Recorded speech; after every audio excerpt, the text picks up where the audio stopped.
지난 영상에 이어 현대 시편 바로 시작하겠습니다.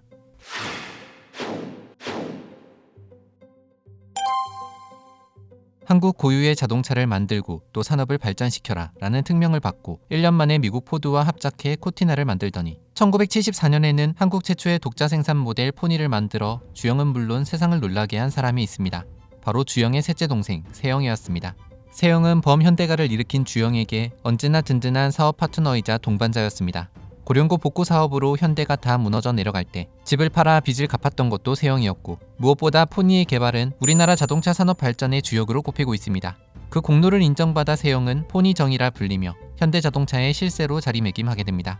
그 이후로도 세영의 손을 통해 탄생한 엑셀, 소나타, 그랜저, 엑센트 등은 현대자동차의 성장 동력이 되었고, 그렇게 세영은 30년이 넘도록 자동차와 동고동락하며 현대와 한국 자동차 산업 발전에 매진했습니다. 그러다 주영이 서서히 정계 진출 의사를 밝히면서 세영은 1987년부터 1996년까지 현대그룹의 회장 겸 현대자동차 회장직을 맡게 됩니다. 그리고 자연스레 현대자동차 내에는 현대자동차의 다음 승계 구도는 어떻게 될 것인가에 대한 관심이 높아졌다고 합니다. 당시 세영은 자신이 평생 동안 일궈온 자동차 사업만큼은 당연히 자신의 아들인 몽규에게 물려주고 싶어 했습니다. 그래서 1996년 아들 몽규에게 현대자동차 회장직을 물려주게 되는데, 덕분에 세영의 아들 몽규는 입사한 지 8년 만에 초고속으로 현대자동차 회장이 됩니다. 하지만 주영은 평소 매우 가부장적인 성격으로 만약 기업을 물려준다면 반드시 장자여야 한다. 그렇지 않으면 말썽이 생긴다. 며 평소 장자 승계 원칙을 고수해왔는데, 주영의 큰아들 몽피를 사고로 잃고 몽구가 실제론 장자나 다름이 없으니 현대그룹의 핵심 사업인 자동차 사업을 자신의 장자인 몽구에게 물려주고 싶어 했습니다. 그래서 대놓고 세영의 자리를 뺏을 순 없으니 몽구에게 현대자동차의 주인이 될 명분을 미리 만들어주고 있었습니다. 이는 1987년으로 거슬러 올라가 대한민국 제5공화국 시절에 내려졌던 자동차 공업 합리화 조치가 해제되던 때였습니다. 당시 항공기, 철도 차량, 공작 기계 등 기계산업 분야에서 주력하던 현대重工에서 새롭게 자동차 제작 사업에도 진출하기 시작했는데, 당시는 88 서울올림픽의 영향으로 3저 호황을 누리며 국민 삶의 질도 향상되어 레저붐이 일어나던 시기이기도 했습니다. 때문에 주영은 사륜구동 SUV 차량 수요가 폭발적으로 급증할 것으로 예측했고, 사륜구동 모델을 중심으로 제작하는 사업을 계획한 것입니다.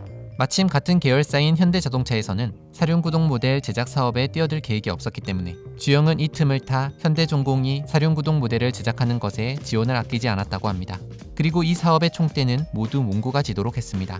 그렇게 주영의 전폭적인 지지를 받아 사륜구동 SUV 차량 개발에 몰두했던 몽구는 1991년 미쓰비시 자동차 파제로의 기술을 받아 현대 최초의 SUV 차량인 갤로퍼 생산에 성공하게 됩니다. 갤로퍼는 주영의 예상대로 출시한 지 3개월 만에 3,000대가 팔리는 어마어마한 실적을 냈고, 이듬해 SUV 시장의 50% 이상을 차지할 만큼 큰 인기를 끌게 됩니다. 갤로퍼는 현대차의 계보를 잇는 훌륭한 차이기도 하지만 동시에 현대자동차의 경영권이 세영에게서 주영의 아들 몽구로 넘어가는 명분이 되기도 했습니다. 이후 1998년 12월 현대그룹은 기아차를 인수한 후 새롭게 자동차 부문 구조조정을 발표하게 됩니다. 이때 세영도 모르게 이취임식이 거행되었는데, 몽구는 현대자동차의 새로운 회장이, 몽규는 부회장이 된 것입니다. 세영은 이 결과를 쉽게 승복할 수 없었다고 합니다. 그래서 끝까지 자신의 우호 지분을 끌어모아 주주총회를 열어 몽구 측 인사들의 이사선임을 저지하는 등 자신의 세를 늘려갔습니다. 그러나 결국 몽구가 장자인데 몽구에게 자동차를 넘겨주는 게 잘못됐냐? 는 주영의 한마디에 세영은 모든 걸 포기하게 됩니다.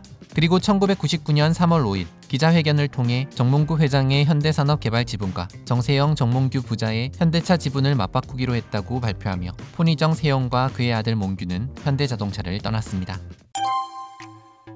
2000년 3월 명예회장직에서 물러난 주영은 휠체어에 겨우 몸을 의지하며 지낼 정도로 건강이 쇠약해졌습니다. 그리고 주영의 건강이 나빠질수록 자연스레 다음 후계자는 누가 될 것인지에 점점 이목이 집중됐습니다. 그러던 2000년 3월 14일 주영의 아들들 사이에서 이른바 왕자의 난이 일어나게 되었습니다. 먼저 칼을 꺼내든 건 둘째 아들 몽구였습니다. 몽원이 싱가포르에 출장을 간 사이 몽원의 최측근이던 이익지 현대증권 회장을 고려산업개발 회장으로 보내버리고 자신의 측근인 노정익 현대캐피털 부사장을 현대증권 사장에 임명한 것입니다. 당시 현대증권의 대주주는 현대상선이었고 현대상선의 대주주는 몽원이었는데, 그런 대주주 몽원이 국내에 없는 상황에서 막무가내식 사장 인사가 이뤄진 겁니다. 그런데 사실 몽구가 이렇게 무리하게 몽원의 사람을 친 데는 이유가 있었습니다. 2000년대 초반 주영은 아들들에게 어떤 사업을 물려줄지 매우 고심했다고 합니다. 그러다 둘째 몽구에게는 자동차 관련 사업을, 다섯째 몽원에게는 건설 전자 부분을 물려줄 생각을 하게 됩니다. 그런데 당시 현대그룹에서 건설과 전자 부분은 자동차보다 우위에 있던 핵심 사업이었기 때문에 몽구는 당연히 건설 부분을 자신이 맡아야 한다고 생각했습니다. 그도 그럴 것이 몽구는 그동안 현대의 실질적인 장남으로 지내오면서 지난날 압구정동 현대아파트 특혜 분양 사건 당시 아버지 대신 총대를 메고 옥살이까지 했을 정도로 그룹을 위해 헌신했는데 그 공은 온데간데 없이 다섯째 몽원이 핵심 사업을 물려받는다니 받아들일 수 없었던 겁니다. 2000년 3월 15일 이익치 회장의 인사 내용이 연합뉴스로 보도되자 각 언론사의 기자들은 현대그룹 내에 보도 내용을 확인해달라는 요청을 쏟아부었습니다. 몽원 역시 뉴스를 통해 이 사실을 알게 되자 야음을 틈탄 쿠데타라며 형인 몽구를 강하게 비판했다고 합니다. 하지만 몽구 역시 물러서지 않고 이미 아버지 주영이 제가한 내용이며 자신은 국내 부분 회장 자격이 있어 그룹 구조조정위원회에 합당한 지시를 했는데도 몽원이 항명하고 있다고 맞서게 됩니다. 형제들끼리의 날선 공방에 언론은 연일 범현대가에 일어난 왕자의 난 사태를 크게 보도했습니다. 하지만 2000년 3월 24일 몽원이 해외 출장을 마치고 귀국하자 판세는 완전히 뒤집히게 됩니다. 귀국하자마자 아버지 주영을 만난 몽원은 이익치를 경질하는 인사를 단번에 없었던 일로 만들었고 한 발짝 더 나아가 현대그룹 구조조정위원회를 열어 형인 몽구를 공동회장직에서 박탈시킬 것을 건의한 것입니다. 몽원 역시 칼을 빼든 것이었습니다. 현대가에서 일어난 후계 싸움은 연일 매스컴을 뜨겁게 달구었습니다. 몽원의 맞수에 몽구도 물러서지 않았습니다. 몽구 역시 아버지를 찾아가 자신의 박탈된 회장직을 복권시켜달라고 요청했고 주영은 몽구의 말을 들어주었다고 합니다. 그렇게 몽원이 몽구를 밀어낸 지 이틀 만인 2000년 3월 26일 오후 당시 몽구의 대리인이었던 정순원 현대기아자동차 기획조정실장은 경영자 협의회 의장직에서 정몽구 회장을 면하게 한 것은 구조조정위원회의 잘못된 발표라면서 몽원의 결정에 곧장 반박 의사를 표했고 3월 24일자로 발표된 명령을 3월 26일자로 취소한다고 발표했습니다. 그러면서 공개한 서류에는 이를 제가한 주영의 사인도 담겨져 있었습니다. 하지만 단 며칠 새 결정을 번복하며 후계 구도에 혼란을 주자 각 언론에서는 도대체 주영의 본심이 무엇이냐, 정주영의 의중을 모르겠다, 정주영 회장 너무 노쇠하여 정신이 왔다 갔다 했다고 표현하기도 했습니다. 그러다 2000년 3월 27일에 이르러 이 모든 논란을 잠식시키는 결정이 내려지게 됩니다. 긴급 소집된 경영자 협의회에서 최종적으로 주영이 몽원의 손을 들어준 것입니다. 몽원은 이번에는 몽구가 반박하지 못하도록 아예 주영의 육성을 기자들에게 공개했는데 공개된 내용은 다음과 같았습니다. 앞으로 경영자협의회 의장을 정몽원 회장 단독으로 한다는 것을 여러분께서 의아하게 생각하는 모양인데 정몽구 회장은 현대자동차 및 기아자동차 등 여러 가지 일이 바쁘기 때문에 정몽원 회장이 단독으로 경영자협의회 의장을 한다고 하더라도 아무 잘못이 없다고 생각합니다. 이 내용은 한마디로 기존의 정몽구 정몽원 공동회장 체제에서 정몽원 단독회장 체제로 바꾼다는 내용이었습니다.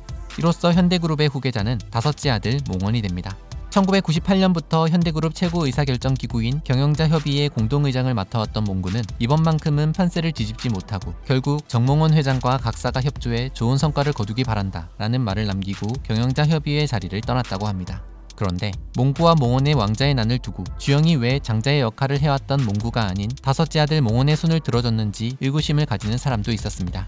사실 갑작스런 인사발령을 받았던 이익치 회장이 시사저널과 나눈 얘기에 따르면 강제로 인사발령이 나며 왕자의 난이 시작된 그날 정몽원 회장은 싱가포르에서 북한의 송호경 아세아 태평양위원회 부위원장과 남북 정상회담을 위한 협상을 진행하던 중이었다고 밝혔다고 합니다.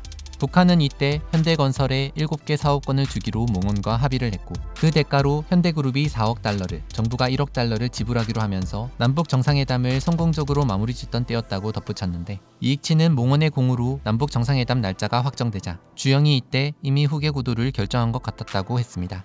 실제로 2000년 4월 남북 정상회담 일정 합의문 발표 직후 주영은 몽원과 이익치를 조용히 불러 유언장 작성을 지시했다고 합니다. 그리고 2000년 4월 17일 서울 남부터미널 현장 앞에 있는 사무실에서 주영의 유언장이 작성됐는데 당시 주영은 2명의 변호사 앞에서 직접 유언장을 낭독했다고 합니다. 주영의 유언장은 정주영의 이름의 모든 재산을 정몽원에게 상속하며 현대그룹의 경영권 역시 정몽원에게 넘긴다는 내용이었습니다. 이후에 후속 조치들은 극비리에 진행됐고 법적 절차를 마무리 짓기 위해 변호사단이 꾸려지며 후계 구도는 왕자의 난이 발생한 지 한 달여 만에 몽원의 승리로 끝나게 되었습니다. 현대그룹이 몽원의 단독회장 체계로 확정되면서 몽원은 현대그룹의 모태인 현대건설과 현대상선, 현대전자 등 26개 계열사의 주인이 되었습니다.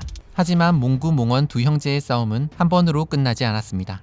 2000년 5월에 주영의 건강이 더욱 악화되어 명예회장직에서 물러나며 계열사 지분 정리와 현대차 지분 매입을 발표하게 되는데 이 영향으로 5월 26일 주가는 폭락을 하게 됩니다.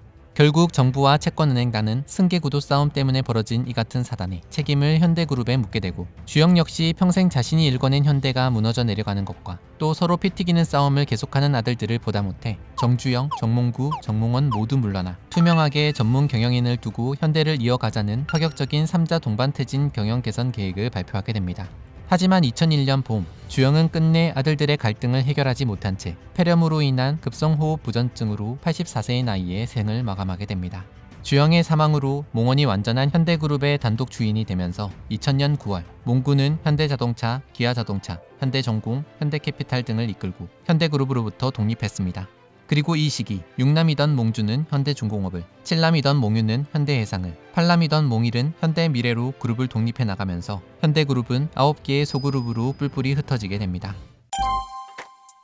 주영에게는 8명의 아들과 3명의 딸이 있었습니다. 장남 몽필, 차남 몽구, 삼남 몽근, 장녀 경희, 사남 몽우, 오남 몽원, 육남 몽준, 칠남 몽윤, 팔남 몽일, 차녀 정인, 삼녀 정임까지. 그중 장남 몽필은 주영이 변중석과 혼인하기 전에 이미 태어난 아들이었으며 주영이 가장 아끼던 아들이었다고 합니다. 몽필은 1934년생으로 인천제철의 사장으로 지냈지만 1982년 4월 울산에서 서울로 올라오는 경부고속도로에서 안타깝게 교통사고를 당해 48세에 이른 나이로 세상을 떠나게 됩니다. 당시의 사고 소식을 전해 들은 주영은 큰 충격을 받고 일주일간 업무에 복귀를 못할 정도로 아들의 죽음을 슬퍼했다고 합니다. 차남이었던 몽구는 1938년생으로 실질적인 장남으로 지내게 됩니다. 서열상 주영을 이어 경영 승계를 받을 확률이 가장 높아졌지만 오남인 몽원보다 아버지의 신임을 받지 못했던 것으로 알려져 있습니다. 삼남인 몽구는 1942년생으로 훗날 현대백화점 그룹의 명예회장이 됩니다. 하지만 64세의 비교적 젊은 나이에 일찍 경영에서 물러나 본인의 아들들에게 현대백화점 그룹을 넘겨주었습니다. 사남인 몽우는 1945년생으로 훗날 현대알루미늄의 회장이 되지만 1990년 스스로 생을 마감하며 가족들에게 큰 충격을 안기게 됩니다. 그리고 오남인 몽원은 1948년생으로 외모는 물론 성향까지 주영과 비슷해 평소 주영의 사랑을 많이 받은 아들이었다고 합니다. 육남 몽주는 1951년생으로 현대중공업 그룹의 대주주이며 아산재단의 이사장으로 역임 중입니다. 형제들 중에 머리가 가장 똑똑해 아버지 주영의 사랑을 많이 받았으며 피파 부회장, 7선 국회의원으로 보내는 등 범현대가 사람들 중에는 대중에게 가장 얼굴을 알린 인물이기도 합니다. 7남 몽유는 1955년생으로 현대해상을 대표하고 있고 8남 몽일은 1959년생으로 역시나 현대가의 금융기업인 현대엠 파트너스의 회장으로 역임 중입니다.